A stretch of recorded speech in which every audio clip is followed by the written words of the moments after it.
Set in the mood.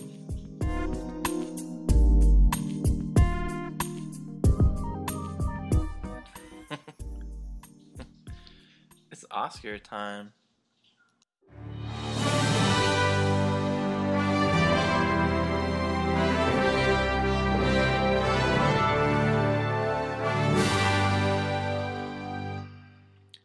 Possibly that's more like it. Welcome to the first ever Candy and a Movie special. What I have today is my Oscar picks as well as what I think about most of the movies. Before I get to that real quick, I want to talk about this past year's box office and how it related to the movies that came out this year. I'm going to read off the top 10, and what you won't hear is any of the movies nominated for Best Picture.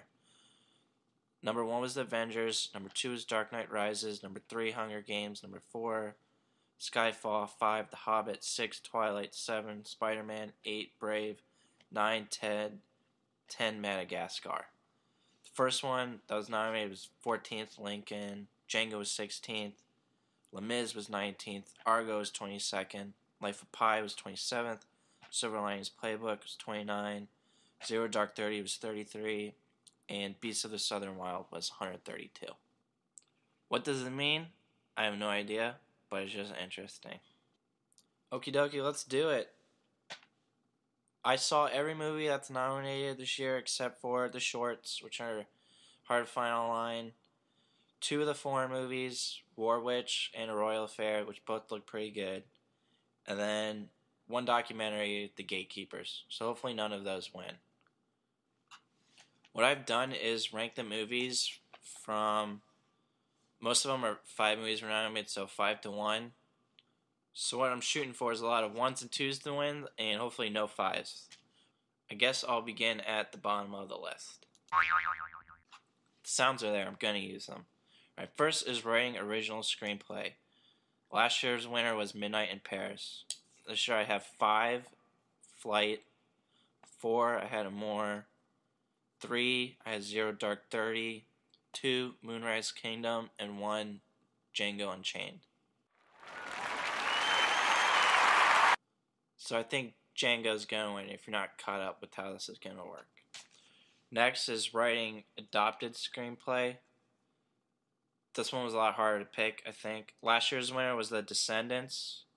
This year I have 5, Beasts of the Southern Wild, 4, Argo, 3, Life of Pi, 2, Lincoln, and 1, Silver Linings Playbook. Next is visual effects. Last year's winner was Hugo. Hugo won a lot of these, you'll see. For visual effects, I have this year 5, Snow White and the Huntsman. That movie sucked. 4, The Avengers. 3, The Hobbit. 2, Life of Pi. And 1, Prometheus, which wasn't that great, but I thought it looked pretty sweet. I'll save more applause for later because I can get old fast. The next section, sound mixing. All the sound mixing and editings and production art. I'm no expert, so I'm not super confident in any of these, but here's how I ranked them. Sound mixing. 5, Lincoln. 4, Argo. 3, Skyfall.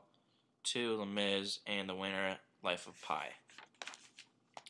Next is sound editing, which is way, way different than sound mixing. Last year's winner was Hugo for both of these too. So this year I have 5, Django, 4, Zero Dark 30, 3, Argo, 2, Life of Pi, and 1, Skyfall.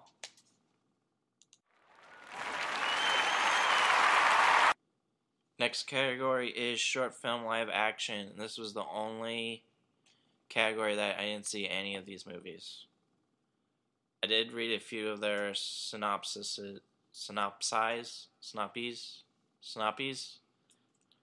and I think Death of a Shadow sounded the most intriguing.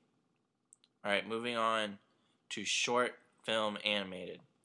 Last year's winner was The Fantastic Flying Books of Mr. Morris Lesmore. You might not have seen any of these, so I'll explain about a little what happens. They're all about 4 to 12 minutes long. Actually, one was like 1 minute long. 5, I have Maggie Simpson in The Longest Daycare. That's Maggie from The Simpsons. And she's just trying to stay away from this creepy inbred kid at daycare. Next was Fresh Guacamole. That was actually really cool. If you can look online and find it, it's claymation and it's like a guy's cutting up making guacamole, but like he cuts up tomatoes and they turn out to be red dice. And he throws it all together. It's cool looking. 3 have Adam and his dog. That was a super nicely drawn version of a dog in the Garden of Eden with Adam. It was okay. That was the longest one by far. 2 was Head Over Heels. It was another claymation about a couple who live in a house, but they can never get together because one lives on the ceiling, one lives on the ground. And they fight, and then they get back together. It's really cool looking. The number 1 was Paperman, which they showed before Wreck-It Ralph. And honestly, I think it's better than any of the feature animated movies. Okay, the 9th category is production design. And looking last year, there was no production design, but there's an art design. So I'm guessing they're the same. Hugo won that one again. So this year I have 5 Les Mis, 4 Life of Pi, 3 Lincoln, 2 The Hobbit, and 1 Anna Karenina. That movie was basically, hey, let's get dressed up and cheat in Russia in the 1800s and sing about it. But the way they filmed it was really cool. It looked like it was a play kind of half the time. Like things were happening on stage, but they were really happening. I don't know, it was the only thing I liked about the movie. The only thing. Next category is original song. Last year, the winner was Man or Muppet from the Muppet movie. This year, number 5, I have Suddenly from Les Mis because I swear I think I heard a guy sneeze in the middle of the song. 4 is Everybody Needs a Best Friend from Ted, the only thing Ted was nominated for. Number 3 was Before My Time on Chasing Ice, which was a documentary. Number 2 is Pi's Lullaby from Life of Pi. The number 1 I have Skyfall from Adele. Didn't really care for any of these songs though. Alright, next is Music Original Score. Last year's winner was The Artist. This year I have 4 Argo, 3 Lincoln, 2 Anna Karenina. None of the songs were all that great. And then 1 I have Life of Pi. And then the thing I know the most about, makeup and hairstyling. Last year's winner was The Iron Lady. This year, 3 Les Mis, 2 Hitchcock. Pretty sure this is the only thing Hitchcock was nominated for. They did a good job making Anthony Hopkins look like Hitchcock, and Scarlett Johansson's hair look good. Other than that, I don't know what else they did. And then, for 1, I have The Hobbit. Alright, halfway done, and I'm sure my voice has made you lose the mood, so I'm going to get it right back.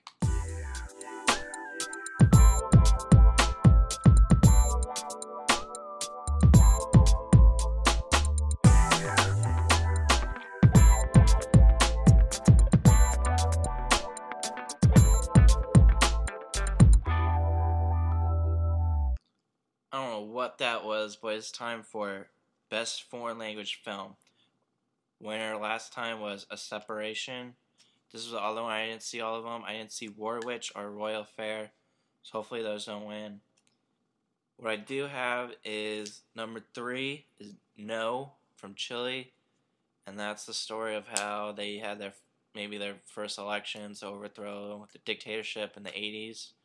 It starred Gael Garcia Bernal, who I think is a good actor, but in the end the movie just kind of dragged, and he didn't really have a wide range of acting in the movie. 2, I had Kon-Tiki. It's a story of this Norwegian guy who is a scientist, and he wanted to prove that the first people in Polynesia were from South America, not Asia. The funny thing about this movie was 15 minutes in, I remember that this was a book I had to read in 11th grade for marine science class, and I remember because I only read the first chapter and SparkNote the rest. And it was a marine science class, so the tests were just like, in chapter 7, true or false, did they die? And all you think is like, well, there's like 14 chapters in the book, so there's chapter 7, there's no way they died. So yeah, I didn't need to read the book, but it ended up being a good story. Him and 5 other blonde dudes go across the Pacific Ocean on this tiny raft like they did 1,500 years ago. So that's number 2. And then the winner is Amour. Amour kind of has to win. It's the only one nominated for Best Picture, so if it didn't win, then why is it nominated for Best Picture, not the other movie? Kind of sucks for the other ones, but that's what's happening. They're back. Now we move on to Best Film Editing. Last year's winner was Girl with the Dragon Tattoo. 4, Silver Linings Playbook. 3, of Argo. 2, Life of Pi, and 1, Lincoln. Let's keep rolling. Next documentary short. The only one I saw was Innocente, so let's hope that one wins. That was a story of this kind of homeless girl in San Diego who uses art to make it to college. Struggles with their mom, dad left. That's a whole sad tale. Documentary feature is the next category, and the winner last year was Undefeated, which I didn't see. Number 5 is I have The Gatekeepers. That's the only one I didn't see.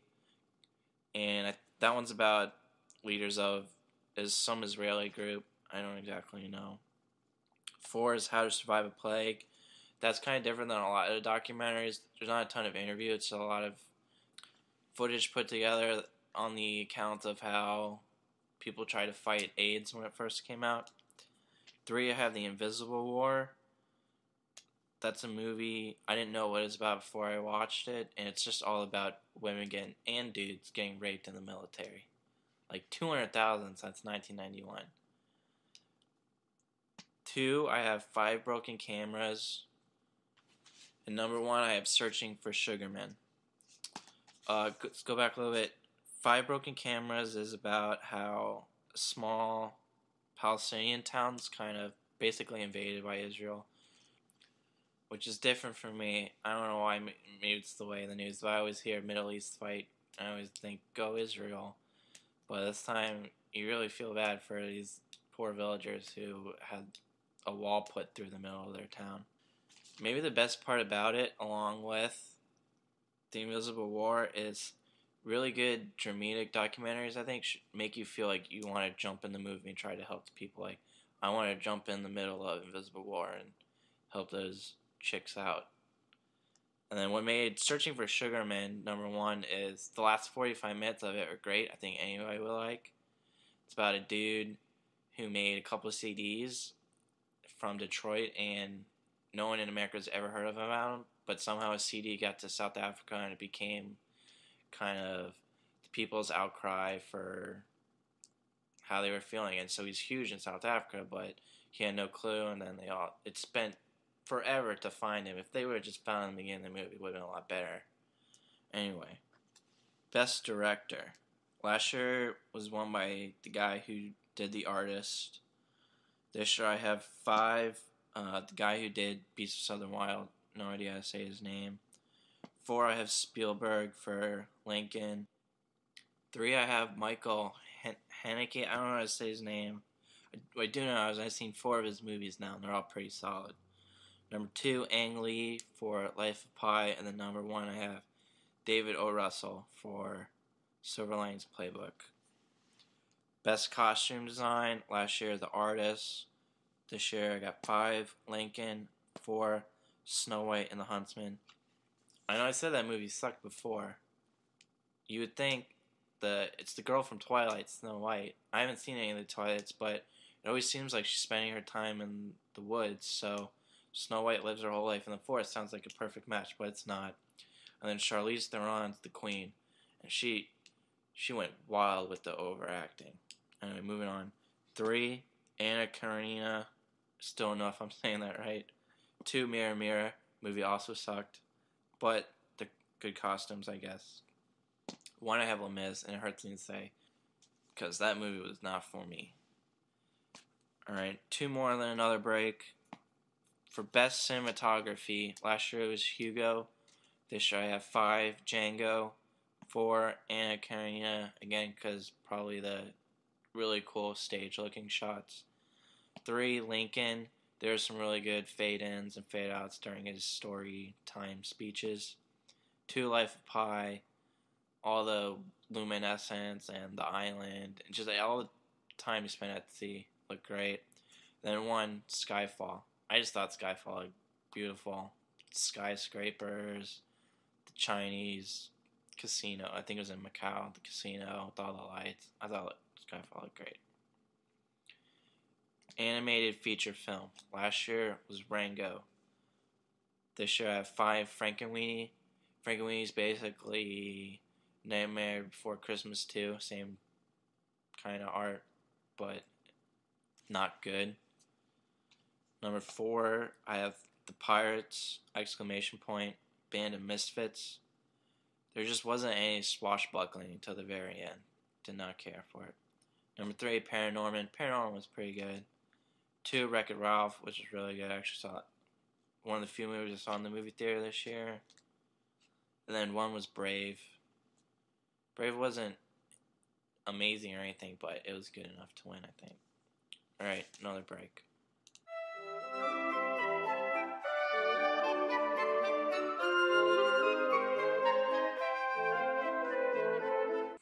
I thought about just letting that go for like 13 minutes. Alright, we have the final, let's see, 1, 2, 4, 5 categories, all the acting, and then Best Picture. Best Supporting Actress last year was Octavia Spencer from The Vow, I think. 5, I have Jackie Weaver from Silverline's Playbook. I don't even know why she was really nominated. I mean, she was okay, but her role really wasn't large at all. 4, I have Amy Adams in The Master. The Master was a huge, disappointing movie. I wouldn't recommend watching it at all. The last movie the guy who made The Master made was There Will Be Blood, which almost won Best Picture. But yeah, The Master wasn't a good follow-up. So Amy Adams, she was barely in that. I wouldn't vote for her. Next I have Helen Hunt and The Sessions. Sessions was a movie. This is the only thing The Sessions nominated for. It was about this guy who he's disabled, sleeps in an iron lung and everything. Decides right before he dies, he wants to have sex, so he hires a disabled professional for that, which is Helen Hunt. She gets naked a ton. She's always talking about full penetration. I don't know, it's a weird movie for me. She's getting number 3. Number 2, I had Anne Hathaway. I guess everybody, all the experts who picked this thing are picking her. But I don't. Maybe I was taking a shower, which I did do during Les Mis, and she showed up more. But she was barely in the movie. I don't know how she wins. She sang a song. Anyway, number 1 was Sally Field. I thought she overacted, but I don't know who else to pick. I went with Sally Field. Best Supporting Actor last year was Christopher Plummer. Sure, I have 5, Alan Arkin for Argo. He was great in it, but it was the same thing he won for, basically, in Little Miss Sunshine. The loud, funny old guy. So I don't think he's winning again. 4, I had Tommy Lee Jones. Same thing. He had a pretty small role, just as the loud, angry old guy. 3, Philip Seymour Hoffman from The Master. He was at least creepy in the. 2, Robert De Niro in Silverline's Playbook. At the beginning of the movie, I wasn't sure. He wasn't bringing a whole lot, but I thought he was great at the end of the movie. The number 1, Christoph Waltz from Django. The German guy. He was great. 3 to go. Best Actress last year was Meryl Streep. This year, number 5, I have the girl from Beasts of the Southern Wild. 4, Jessica Chastain from Zero Dark 30. She was good, but wasn't totally convincing. It was kind of forced. That was a gigantic film snob thing to say. I'm sorry. Number 3 is the old lady from Amour. She did really good at the start, and then she did most of this stuff towards the middle and the end. Good, but she had a stroke and could barely talk for a lot of the movie, so don't think she's winning. Number 2, I have Naomi Watts from The Impossible. That was the last movie I watched before doing this. This is the only thing from The Impossible.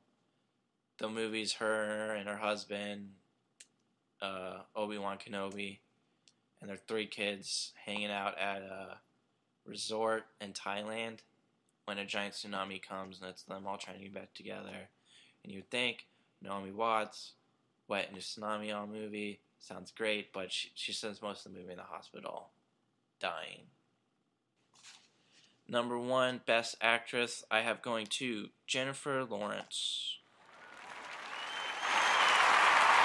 Best Actor time. Last year was the guy from The Artist.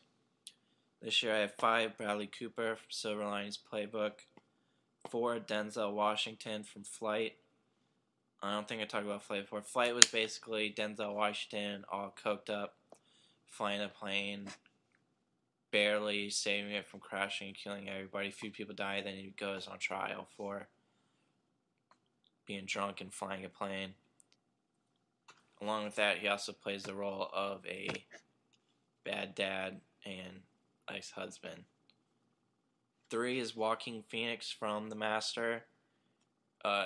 He didn't even act that great. He was a real-life crazy guy playing a movie crazy guy. The only thing The Master's got nominated for is all the acting. The rest of the movie, like the story, how long it took, that all sucked. Number 2, I guess Hugh Jackman. I don't know how to translate the singing acting into real acting, but at least it seemed like he tried really hard. And number 1, Daniel Day-Lewis. If I'm going to get one right, it's going to be this one. Daniel Day-Lewis is winning Best Actor for Lincoln. Finally, Best Picture time. 9, I have Zero Dark 30. Zero Dark 30 is a story about how we took out Bin Laden, and it took forever in this movie. 8, I have Django Unchained. That might be my favorite of these 9, but it wasn't exactly the best made movie compared to others. 7, Beasts of the Southern Wild. That's a story about a girl, Hush Puppy, and her dad growing up in the bathtub around Hurricane Katrina time. Bathtubs in Louisiana. 6 is a more story of an old couple just dealing with oncoming death. It's pretty sad, but the director did a good job though keeping it interesting. The whole thing's basically shot in their one apartment. That movie did drag a little bit too. 5, I have Les Mis. Just because I can tell I look good, at least. Maybe if I muted it. But it's just not for me. I was so bored. I took a shower during the middle, I left it on. I did a crossword puzzle. And it was 2 hours, 37 minutes. Unreal. 4 is Life of Pi. That's the other book I had to read, and I spark noted. It was summer reading, and I just wasn't super into it. Life of Pi looked great, and the dude acting did a good enough job, but that's about as far as it'll get. Number 3 is Argo. Argo is probably up there with Django for my favorite movie out of these. Maybe even the best. And I would vote for it, although I read somewhere like the last 13 years, no movie has won the Best Picture Oscar that hasn't had its director voted for Best Director. So basically with Argo, I'm going to be rooting for it, but I don't think it'll win. Number 2, I have Lincoln. Thought Lincoln was okay, it dragged, but I feel like a lot of Hollywoody people would vote for it. And then number 1, Silver Linings Playbook. Silver Linings Playbook to me is a lot like Slumdog Millionaire a couple years ago. Movie I saw the previews of and I thought I had no business liking it. Then I watched it and I thought it was great. Chris Tucker was in it. Bradley Cooper acted way better than I thought he could act. Jennifer Lawrence was great. De Niro. There was gambling in it. I liked gambling. So I think this year my pick's going Silver Linings Playbook, Best Picture. That was supposed to be Basketball Switch. Alright, I'll have this posted up super soon.